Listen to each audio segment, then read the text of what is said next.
வணக்கம் நேயர்களே, என்னுடைய சேனல் அக்கவுண்ட்ஸ் அண்ட் காஸ்டிங் குருவுக்கு உங்களை நான் வரவேற்கிறேன். இன்னைக்கு வீடியோல பை ப்ராடக்ட்னா என்ன, ஜாயிண்ட் ப்ராடக்ட்னா என்ன, எப்படி காஸ்ட் கால்குலேட் பண்றது, ஜாயிண்ட் ப்ராடக்ட்டுக்கும் பை ப்ராடக்ட்டுக்கும் உள்ள வித்தியாசம் என்ன, வேர் இட் இஸ் அப்ளிகபிள், இது எல்லாத்தையும் ஒரு சின்ன எக்ஸாம்பிளோட பார்த்துடலாம். What is byproduct? Byproduct is an incidental product which is produced while manufacturing the main product. அதாவது உங்களுடைய மெயின் ப்ராடக்டை மேனுஃபேக்சர் பண்ணும் பொழுது கூடவே கிடைக்கக்கூடிய ஒரு ப்ராடக்ட் தான் பை ப்ராடக்ட் அப்படின்னு சொல்லுவாங்க. உதாரணத்துக்கு உங்களுடைய மெயின் ப்ராடக்ட் சுகர் அப்படின்னு எடுத்தீங்கன்னா பை ப்ராடக்ட் பக்காசே அப்படின்னு இருக்கும். அதாவது பக்காசேங்கிறது கரும்பு சக்கை. ஸோ நீங்கள் மேனுஃபேக்சர் பண்ண போகிறது என்னவோ சுகர் தான். பட் கூடவே கிடைக்கும், அது ப்ராசஸ் பண்ணும்போது வரக்கூடிய கழிவுகள் அல்லது கூடவே வரக்கூடிய ஒரு ப்ராடக்ட் பார்த்தீங்கன்னா by product. So bagasse is the by product. உங்களுடைய மெயின் ப்ராடக்ட் பார்த்தீங்கன்னா சுகர். பட் இந்த பை ப்ராடக்ட்டுக்கு பார்த்தீங்கன்னா வேல்யூ ரொம்ப கம்மியாக தான் இருக்கும் when comparing with the main product. What is joint product? அதாவது ஒரு ரா மெட்டீரியலை யூஸ் பண்ணி பல ஃபினிஷ்டு கூட்ஸை மேனுஃபேக்சர் பண்ணுறோம் இல்லையா? ஸோ அந்த எல்லா ப்ராடக்ட்டுமே பார்த்தீங்கன்னா ஜாயிண்ட் ப்ராடக்ட் தான். அதாவது joint products are two or more products that are produced simultaneously from the same raw material and process, and each product has a significant commercial value. உங்களுடைய raw material single raw மெட்டீரியலாக இருக்கும். But அந்த ரா மெட்டீரியலை use பண்ணி உங்களால் different type of ப்ராடக்ட்ஸை manufacture பண்ண முடியும் from the same raw material. So those all finished ப்ராடக்ட்ஸை நம்ம ஜாயிண்ட் ப்ராடக்ட் அப்படின்னு சொல்லலாம். உதாரணத்துக்கு க்ரூட் ஆயிலிருந்து பார்த்தீங்கன்னா நீங்கள் ரீஃபைன் பண்ணதுக்கு அப்புறம் உங்களுக்கு கிடைக்கக்கூடிய பொருள் பார்த்தீங்கன்னா பெட்ரோல், டீசல், கெரோசின், இந்த மாதிரி எல்லா ப்ராடக்ட்டுமே பார்த்தீங்கன்னா ஃபினிஷ்டு ப்ராடக்ட் தான். இந்த எல்லா ஃபினிஷ்டு ப்ராடக்ட்டுமே பார்த்தீங்கன்னா சிக்னிஃபிகண்ட்டாக அதனுடைய வேல்யூ பார்த்தீங்கன்னா ரொம்ப ஹையாக தான் இருக்கும். அதாவது ஒரு மெயின் ப்ராடக்ட்டுக்கு என்ன ஒரு விலையை நீங்கள் விற்க முடியுமோ அதுக்கு ஈக்குவலண்ட்டான வேல்யூ பார்த்தீங்கன்னா எல்லா ஜாயிண்ட் ப்ராடக்ட்டுக்கும் இருக்கும். How to calculate the cost? அதாவது joint cost. Before products are separated, all costs are called joint cost. The point where products become separately identifiable is called the split off point. Joint cost needs to be apportioned on some basis. அதாவது நீங்கள் ஒரு joint ப்ராடக்டை நீங்கள் manufacture பண்ணுறீங்க. But அந்த எல்லா ப்ராடக்ட்டுக்கும் நீங்கள் எப்படி காஸ்ட்டை ஸ்ப்ளிட் பண்ணுவீங்க? ஏன்னா நீங்கள் யூஸ் பண்ணக்கூடிய மெட்டீரியல் பார்த்தீங்கன்னா சிங்கிள் மெட்டீரியல் தான். நீங்கள் ப்ராசஸ் பண்ணுறீங்க. அது ப்ராசஸ் பண்ணுற வரைக்குமே பார்த்தீங்கன்னா காஸ்ட் சிங்கிள் நேச்சுரலாக தான் இருக்கும்.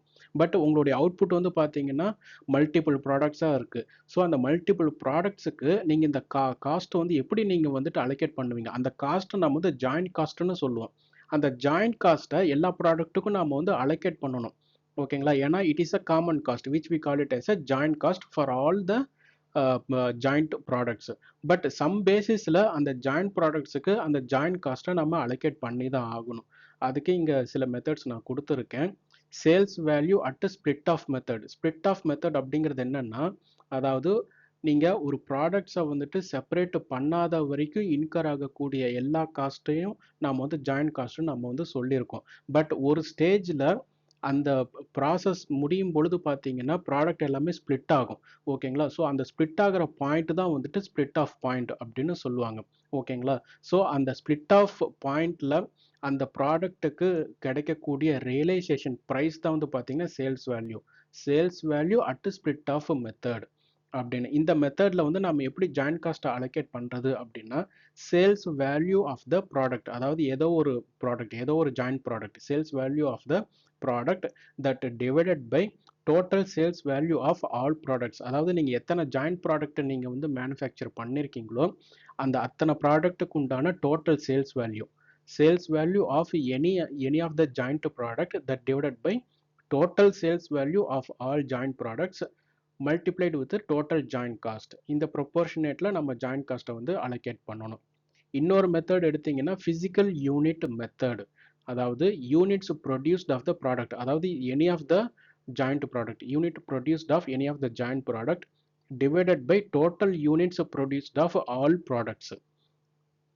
நீங்கள் மேனுஃபேக்சர் பண்ணியிருக்கிற எல்லா ஜாயிண்ட் ப்ராடக்ட்டுக்கு உண்டான total units that you have manufactured. ஓகேங்களா? So units produced of any of the joint product divided by total units produced of all products multiplied with total joint cost. இது வந்து வேல்யூ பேஸ்டு, இது வந்து quantity based. So இந்த பேசிஸில் நீங்கள் joint காஸ்ட்டை வந்துட்டு நம்ம அலோகேட் பண்ணிக்கலாம். ஸோ இன்னொரு தடவை நான் வந்து ரீகால் பண்ணுறேன். ஜாயிண்ட் காஸ்ட் அப்படிங்கிறது என்னென்னா, ஒரு ப்ராடக்ட், அதாவது ப்ராடக்ட்ஸ் எல்லா ஜாயிண்ட் ப்ராடக்ட்ஸும் வந்துட்டு செப்பரேட் ஆகாத வரைக்கும் ஆகக்கூடிய காஸ்ட் எல்லாமே வந்து ஜாயிண்ட் காஸ்ட் தான். பட் இந்த ஜாயிண்ட் காஸ்ட்டை எல்லா ப்ராடக்ட்டுக்கும் நாம் வந்து அலோகேட் பண்ணி தான் ஆகணும்.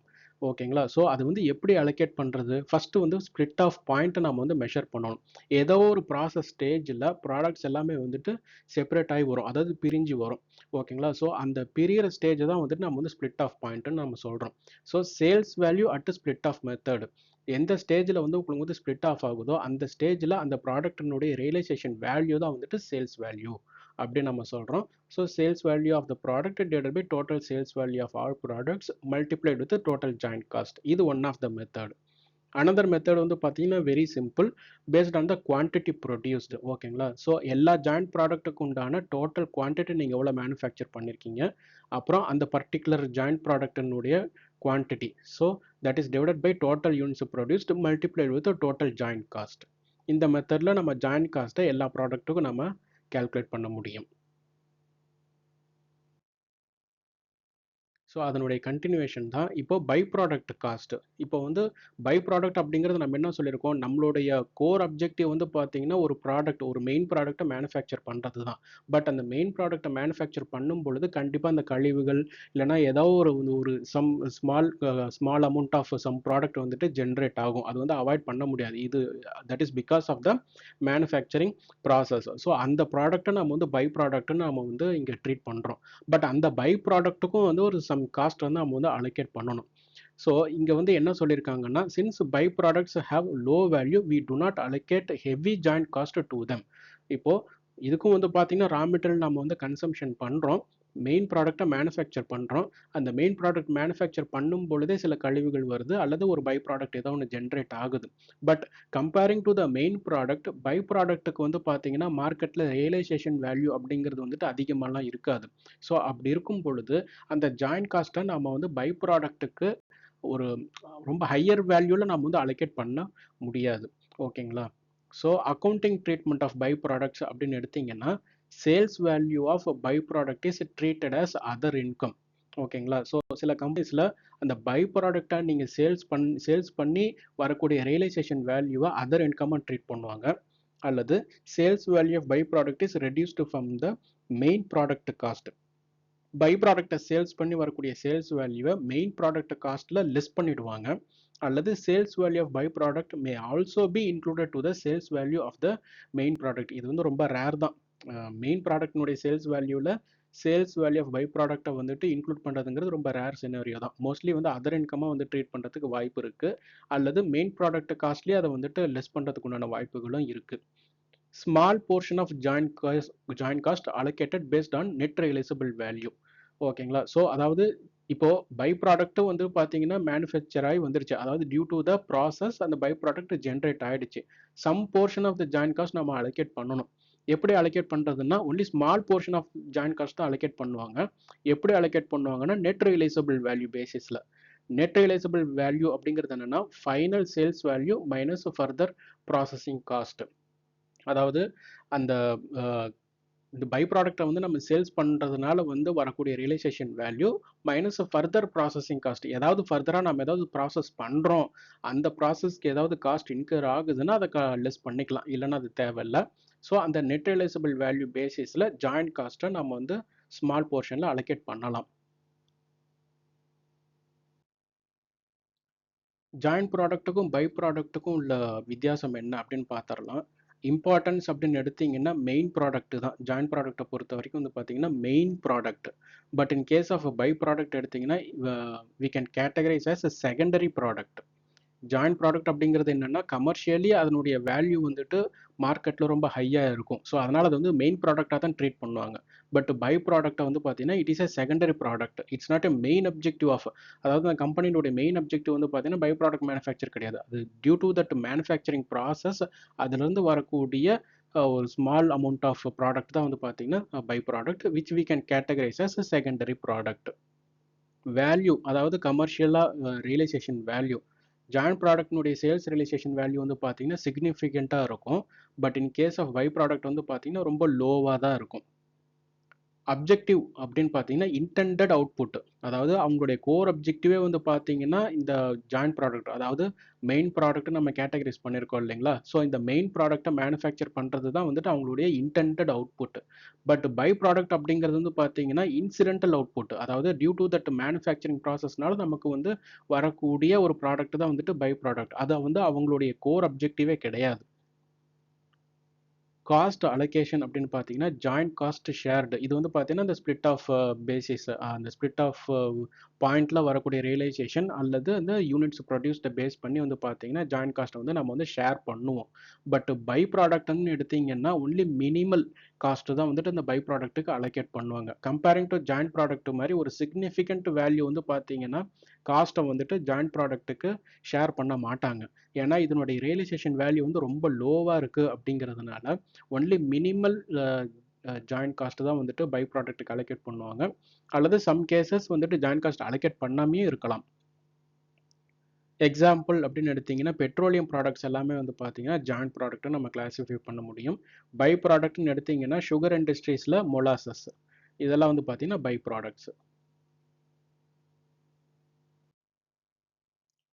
எந்த இண்டஸ்ட்ரியில் இந்த joint product and byproduct applicable ஆகும் அப்படிங்கிறத பார்த்துடலாம். ஆயில் ரிஃபைனரி இண்டஸ்ட்ரீஸில் பெட்ரோலியம், டீசல் இதெல்லாம் வந்து பார்த்தீங்கன்னா இந்த ஜாயிண்ட் ப்ராடக்ட் சினாரியோஸை பார்க்க முடியும்.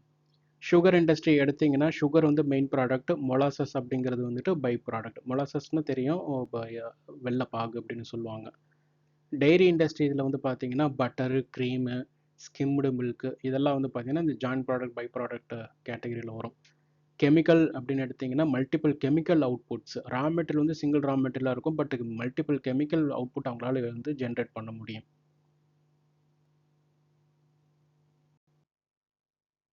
ஒரு சின்ன உதாரணம் வந்து பார்த்தோம்னா ஃபர்ஸ்ட் வந்து ஃபிசிக்கல் யூனிட் மெத்தடில் ஜாயிண்ட் காஸ்ட்டை வந்து எப்படி அலோகேட் பண்ணுறது அப்படிங்கிறத பார்க்கலாம். இங்கே ப்ராடக்ட் ஏ குவான்டிட்டி வந்து பார்த்தீங்கன்னா 50,000 யூனிட்ஸ் ப்ரொடக்ஷன் பண்ணியிருக்காங்க. ப்ராடக்ட் பி வந்து 30,000 யூனிட்ஸு, ப்ராடக்ட் சி வந்து 20,000 யூனிட்ஸு. டோட்டல் காஸ்ட் இன்கர்டு வந்து பார்த்தீங்கன்னா 5 lakhs. ஓகேங்களா. ஸோ இதில் வந்து பார்த்தீங்கன்னா குவான்டிட்டி ப்ரொப்போர்ஷன் வந்து பார்த்தீங்கன்னா டோட்டல் குவான்டிட்டியில் ப்ராடக்ட் ஏனுடைய ப்ரொப்போர்ஷன் வந்துட்டு 50%, ப்ராடக்ட் பின்னுடைய ப்ரொப்போர்ஷன் வந்து 30%, ப்ராடக்ட் சின்னுடைய ப்ரொப்போர்ஷன் வந்து பார்த்தீங்கன்னா 20%. ஸோ இந்த ப்ரொப்போர்ஷன் பேசிஸில் காஸ்ட்டை வந்து நம்ம 5 lakhs வந்து டோட்டலாக அலோகேட் பண்ணியிருக்கோம். ஸோ ப்ராடக்ட் ஏ வந்து 50% அப்படிங்கும் பொழுது 5 lakhsல 50%ங்கிறது 2.5 lakhs. ப்ராடக்ட் பி 30% அப்படிங்கும் பொழுது காஸ்ட் வந்து 1.5 lakhs வரும். ப்ராடக்ட் சிக்கு வந்து பார்த்தீங்கன்னா 1 lakh வரும். இந்த product A, product B, product C வந்து பார்த்தீங்கன்னா எல்லாமே வந்து மெயின் ப்ராடக்ட் தான். ஓகேங்களா. ஸோ இந்த மெயின் ப்ராடக்ட்டுக்கு டோட்டலாக காஸ்ட் வந்து 5 lakhs இன்கர் பண்ணியிருக்காங்க. இந்த 5 lakhsை தான் நம்ம வந்து இந்த 3 ஜாயிண்ட் ப்ராடக்ட்டுக்கும் நம்ம வந்து அலோகேட் பண்ணுறோம். எந்த பேசிஸில் அலோகேட் பண்ணுறோம்? ஃபிசிக்கல் யூனிட் மெத்தடில் அலோகேட் பண்ணியிருக்கோம். ஓகேங்களா. ஃபிசிக்கல் யூனிட் மெத்தட் அப்படிங்கும் பொழுது பார்த்தீங்கன்னா ஓவரால் 1 lakh குவான்டிட்டி மேனுஃபேக்சர் பண்ணியிருக்காங்க. அதில் அந்த 1 lakhல ப்ராடக்ட் ஏனுடைய ப்ரொப்போர்ஷன் 50%, ப்ராடக்ட் பின்னுடைய ப்ரொப்போர்ஷன் 30%, ப்ராடக்ட் சினுடைய proportion 20%. So applying this percentage the cost is allocated to all the 3 products.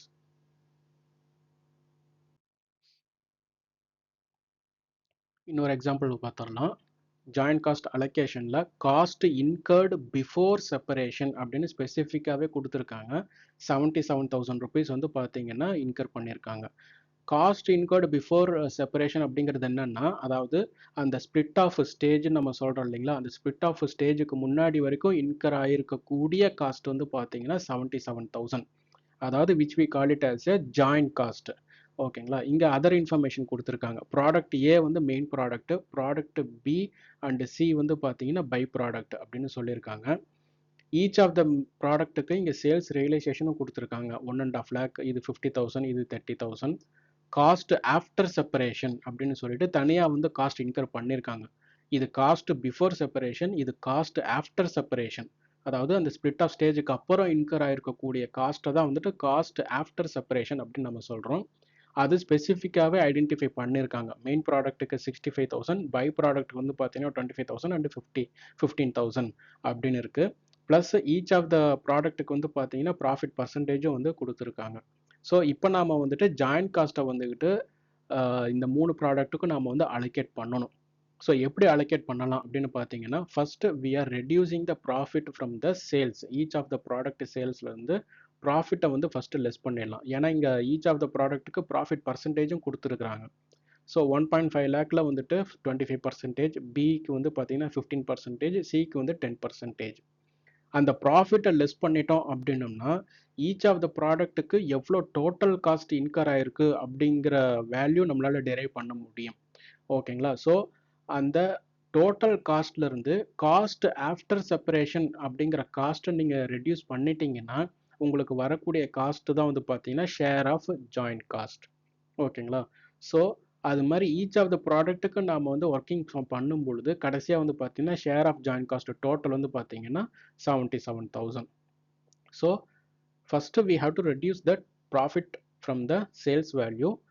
So ஒவ்வொரு ப்ராடக்ட்டுக்கும் நமக்கு வந்துட்டு டோட்டல் காஸ்ட் கிடைச்சிரும். இந்த டோட்டல் காஸ்ட் அப்படிங்கிறது என்னன்னா both cost after separation and cost incurred before separation. ஓகேங்களா?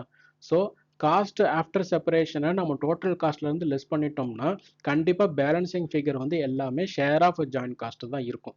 ஸோ இந்த பேசிஸில் நம்ம வந்து அலோகேட் டிரைவ் பண்ணியிருக்கிறோம். ஓகேங்களா? ஸோ இந்த வீடியோவில் joint product and by product வந்து ஒரு சின்ன எக்ஸாம்பிளோட பார்த்துருக்கோம். இது உங்களுக்கு புரியும் நான் நினைக்கிறேன். ஸோ என்னுடைய சேனல் அக்கௌண்ட்ஸ் அண்ட் காஸ்டிங் குருவுக்கு உங்களுடைய சப்போர்ட் தேவை. இந்த வீடியோ பிடிச்சிருந்ததுன்னா கமெண்ட் பண்ணுங்கள், சப்ஸ்கிரைப் பண்ணுங்கள், லைக் பண்ணுங்கள். உங்கள் ஃப்ரெண்ட்ஸ் அண்ட் கலீக்ஸுக்கு இந்த யூடியூப் சேனலோட லிங்க்கை வந்து ஷேர் பண்ணுங்கள். உங்களுடைய சப்போர்ட் எப்பவும் எனக்கு தேவை. தேங்க்யூ.